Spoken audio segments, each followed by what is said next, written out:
وهو الذي جعل الليل والنهار خلفة لمن أراد أن يذكر أو أراد شكورا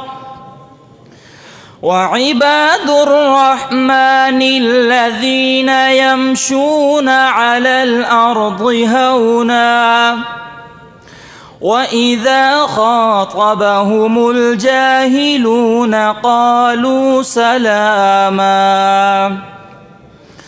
والذين يبيتون لربهم سجدا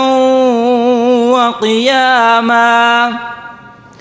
والذين يقولون ربنا اصرف عنا عذاب جهنم إن عذابها كان غراما